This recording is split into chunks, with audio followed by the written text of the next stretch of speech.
Welcome back, everybody, now that I'm thawed out from SNOVID-21. Hello, everybody. Welcome back to my channel. My name is Lena Saleh, the EdTech Guru, where we are disrupting EdTech and education. All right, let's do this. I want to thank you all for your patience over this last week and not being able to put out any content due to the record-breaking storm here in Texas. From the very beginning of the storm to the end of the storm and the record-breaking week here in Texas reminded me of exactly how it works in education. There are roughly 29 million people in the state of Texas, putting it at almost, if it were to stand by itself, one of the larger countries in the world. There are a lot of people here and a lot of land. Now, why does that even come into play? Well, this past week, Austin saw record low temperatures for 6 consecutive days. It wasn't just Austin that saw these temperatures, it actually was the entire state of Texas. Texas is, as you know, on its own power grid, and if you didn't know, now you know. And it's run by the Energy Reliability Council of Texas, a nonprofit private organization. What we saw during this time is what we see in education quite regularly, but this time on a much larger global scale. And it's a little bit more relatable to people because it's your livelihood every single day. ERCOT decided to let the local county and jurisdiction energy companies know that they were not going to have enough supply of energy, electricity, to meet the demand for this record-breaking storm. We saw snow, we saw ice storms, we saw multiple storms happening back to back throughout this time. And just a little tidbit about that. It doesn't typically snow here in Texas. It snows in the more northern cities of Texas, but in Austin itself, there are probably 0 snow trucks to be able to do this. They were not icing, they don't have any tools. Even when the storm subsided, electricity came back on, you would walk outside and you would see people shoveling with regular shovels to be able to get the commuter trains up and running. They were using regular bulldozer type equipment to be able to clear the snow. So that's just a little bit of feed. Not only that, but as a general whole, because there isn't snow and because it doesn't get to record-breaking low temperatures often, the state of Texas doesn't really winterize. Sprinkler systems, air conditionings pretty much run year-round here, because it just doesn't get cold, and if it does, it's for maybe a night or two. I've been here in Texas for 5 years and probably seen before this week maybe 5 or 6 days with record low temperatures, and I saw snow one time previous to this year. Now this year we've had 2 pretty large scale snowstorms. This one was much larger. In the downtown area, which is where I live, we saw about 6 inches of snow, which doesn't sound like it would be that big of a deal, me being a Colorado native. However, when a state is not prepared for an emergency, like we saw schools facing with COVID-19, utter chaos ensues. So ERCOT cut the power, and unluckily, we were one of the ones to have our power off for the longest period of time. What this meant were that stores and residents did not have access to heat sources. I live in an apartment, and in our apartment, we have all electric appliances. Now, why do I say this? Because there wasn't a heat source for us to stay warm. So not only that, but people don't traditionally have jackets. When people send their kids to schools, it's very, very uncommon that they send them with gloves. Just not a thing that you do here because it's typically very warm. When people wear heavy coats, they wear flip-flops. So just kind of putting things there in perspective. So that left everyone on their own accord very unprepared. Stores weren't prepared, citizens weren't prepared, and therefore the local government was not prepared. There was a really huge fallout from the top all the way down to our citizens themselves. Because of the storm, there were also other things happening, like now we're on a boil water notice because our water plants didn't have electricity and there are pipes bursting all throughout the city because nothing has been winterized. What ended up coming out in the media was that ERCOT has many of their board members that are not actually located in the state of Texas. And due to COVID-19, they did not properly winterize any of the energy sources or energy grids properly. They did it via Zoom. Why is this problematic? Well, as you know, you only see a small perspective when you see something through a video camera or through a certain lens. So they were not properly winterized. Now, what ended up happening is you had local government working round the clock to try to figure out how to get electricity and power to our residents with record-breaking lows. Here, when we finally turned our heat and got our electricity back, it was about 40 degrees in our apartment, but it definitely dropped lower than that. And it took about 2 days for our apartment to just warm back up. This caused major fallout amongst the city itself. People didn't have anywhere to go, and people were not set up for this type of an event. Not only that, but there was no public transportation for quite a few days. If you tried to go out and drive, nobody has 4x4 vehicles here. It just was really hard to navigate. I even tried to venture out to go to a couple stores to try to just get some basic essentials because we didn't really have it and we're not prepped for this storm, thinking that it would be to this magnitude. And it was an icy disaster. And I grew up in Colorado all my life and snowboard and do all of that. And if I say it's a disaster, it has to be a disaster. Now, what happens is this now affects the supply chain, and the supply chain meaning the grocery stores. So because they didn't have access to electricity, they're throwing out hundreds and thousands of pounds of food just wasted. While everyone doesn't have access to these resources because you need ready-to-eat foods. Unlike COVID-19 happened, you needed staple items, things that you could heat up or warm up, because even still there are residents without power. Luckily, this weekend is a bit warmer, so that's helping to alleviate some of that pain, but the whole city, a majority of the city, doesn't have water or is on a boil water notice. Now, there started to become, if you watched any of the press conferences, a blame game. Who was responsible? Who could do this? Instead of picking up the pieces, although we did see the governmental officials picking up the pieces and taking ownership, Greg Abbott, our governor, finally sat down on one of the last days when we actually got our power restored and basically took responsibility, saying that they didn't do enough to make sure that ERCOT and our energy providers were ready for a storm on this magnitude. You always have to be prepared for what if. This also is the same for us, a regular just residents of our cities. We were not prepared. Why do I bring this up?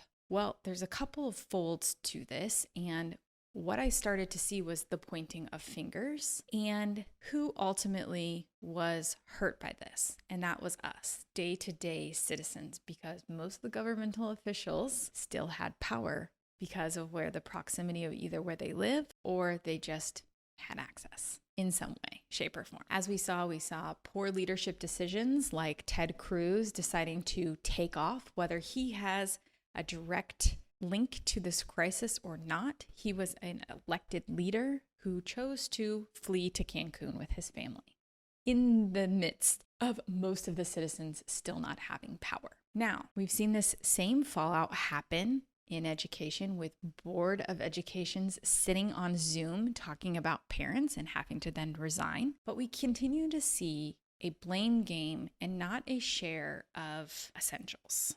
So we still have teachers carrying the heavy burden of everything. So just like regular day-to-day residents here, carrying everything on our shoulders, trying to just survive without the proper training or resources to make us thrive in a setting like that. Then you have leadership telling you multiple different things, and actually they don't even know enough that they're having to seek those resources from outside. It reminded me of what happened when we instantly flipped to COVID-19. Districts were unprepared, and it just created utter chaos. So this brings me to the bigger scale of things, and that's talking about assessment. So in Texas, our Texas Education Agency, so that's our state governing agency, they shared a tweet over Martin Luther King Day, just a quote from him that says, "The function of education is to teach one to think intensively and to think critically. Intelligence plus character, that is the goal of true education." And there was 179 retweets, 9 quoted tweets, and 631 likes. But most of the comments were, what are they doing to prepare teachers?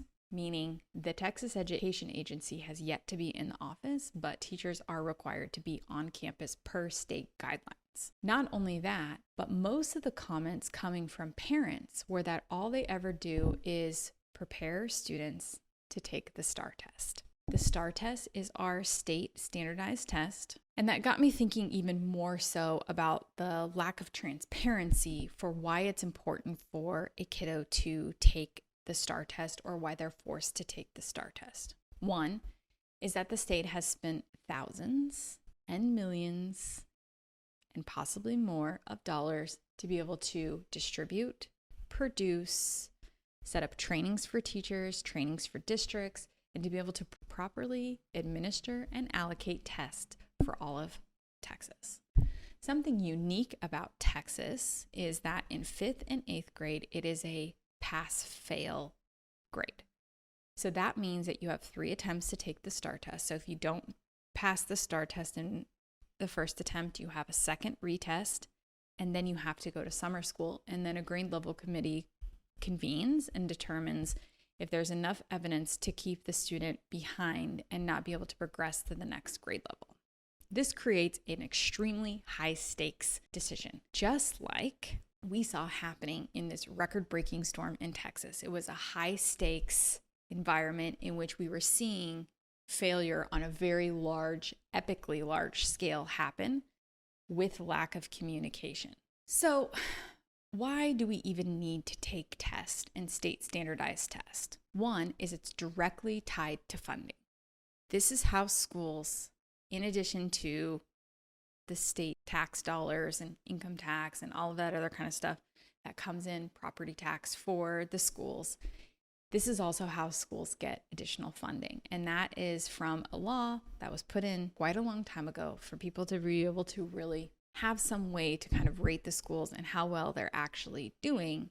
And so that's kind of where it causes some equity and concerns in that regard. But what we come to see is that a high stakes test doesn't really show what a student knows.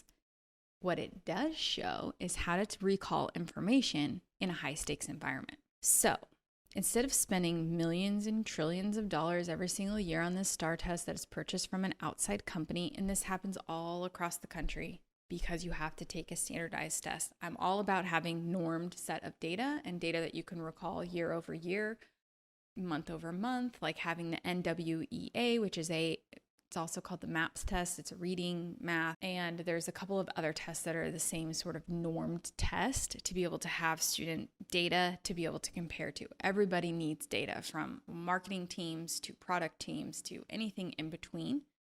So the data is a good standpoint, but you also have standards that aren't necessarily the same from state to state. So there's just some variance in the data itself, which is why the ACT and SATs are so important, because it is a normed set, a normed national test.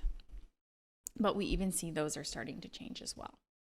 So what will need to happen so that we don't have this utter breakdown of lack of communication and having this unclear thing is we need to start thinking about these state standardized tests and actually what do they actually show or what do they know. I do think students need to be able to produce something in a high stakes environment. This is just pure decision making as an adult. You have high stakes decisions you have to make on a day-to-day basis. It's important that you'll be able to make these informed decisions using research and different things to produce something to be able to show a mastery of what you know. And so why we saw this epic fallout, I kept thinking, wow, what if the students had some kind of a high stakes environment, which they do already from the assessment test? What if it looked different? What if it looked different? I've mentioned this many times before, but I'm a huge advocate of problem-based learning and bringing problem-based learning to a much larger epic scale than has been previously done. It covers a lot of standards and deeper than surfacey like test preparation, where teachers and schools are having to prepare. Sometimes some schools prepare they plan the whole year around being able to have these students pass this test. What are you gaining beyond that knowledge of just being able to recall some information? Not really much. How cool, or how much more beneficial, and how much greater student growth could we show if, on a much larger scale, students had to produce something like, how do you avoid or how do you effectively communicate that families are losing power? Do you notify businesses? And bringing in those people to be able to come into the room, what you need to do is you need to bring in business, a homeowner, and different people into the room to have the students think about these different pieces and put together something, whether they issue a news statement or they do something. It's a way for them to show what they know, taking those standards that the students need to know for the year and being able to produce some kind of problem where they can acquire research and put things together. You're going to have kids that don't do great and kids that are going to master the task and everything in between. But you're going to be able to effectively see how they can work under pressure, put something together, present it. And these are real life skills that you need in a day-to-day world outside of the classroom. So this year, students should take the test. Just let it happen.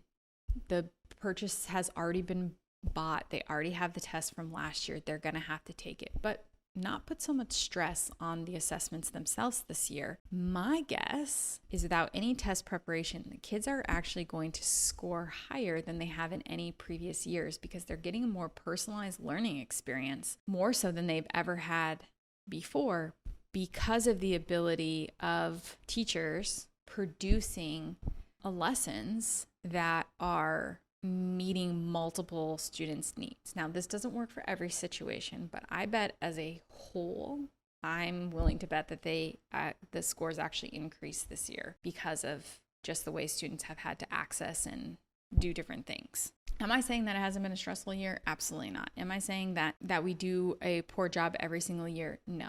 But what I am saying is that these tests do need to be revamped to prepare students for real world life and what it's like in a high stakes environment. And so being able to produce something, so you need to bring in your top thought leaders, your district leaders, and basically put together a group with industry to come up with some problem-based learning that can represent the standards, but in a high-stakes environment for students. And this can, even first and second grade students can do this. I've seen them do PBL projects, and I taught second grade, and they figured out there was a mountain pine beetle problem in Colorado. We talked with they had different kinds of resources, and they each produced their own solution to how they could solve this. And thinking about the Texas storm, this would be a really good problem-based learning activity for students to learn how to communicate. How do you effectively figure out how you're going to allocate the energy to people, and how are you going to keep people happy while being able to communicate that? That's a really good, would be a great high school activity, something to really show a real world experience and how students can produce something under pressure. Now, limiting their resources like taking away cell phones and things like that, I understand, but you still need to be able to acquire information and be able to produce it, take the information that you know, disseminate it, and produce a really well thought out response by a project or however it is that they choose. So more of a performance-based assessment. If we were to give a performance-based assessment to our leaders here in Texas, ERCOT would probably get the lowest rating because they didn't do their job to properly communicate to governmental officials, to communicate to the public, and then they just ended up removing officials from their website because the web sleuths were coming after them. So revamping this, bringing in industry leaders, and really thinking about how we can prepare our students for what's next and the real world application of learning. As learning is going to change, we need to think about shifting to a more performance-based assessment to be able to show what students know. Can there be some testing component? Absolutely. But should students be able to show what they know in a different way? Yes, because every person who comes in a room never has the same way to solve a problem. No two people typically solve a problem in the same way. They may take similar steps, but if you were to repeat them, there might be some human error between them. So this Texas storm really just got me thinking about how we can really bring more real life application into our classrooms and how this was a real life problem folding out in front of the world to see on a very large scale in the middle of the COVID-19 crisis. Schools have been canceled. There is supply chain issues. Like I mentioned, there's not really much perishable type of items available right now, and restaurants don't really have what they need. Also, there's no water. So it just has caused a long-term effect for our communities, or really for our state. So giving students this real world application and being able to know how to communicate effectively is really going to provide a long-term solution for students and teachers that can be standards aligned as well. Let me know your thoughts. If you were impacted by this storm, my thoughts are with you and your family. Hope everyone is safe and warm again. And I would love to hear what you think should be our next step when we remove the standards-based typical paper pencil test. Do you think it should be performance-based? I'd love to hear your thoughts and feedback. And until next time, bye-bye.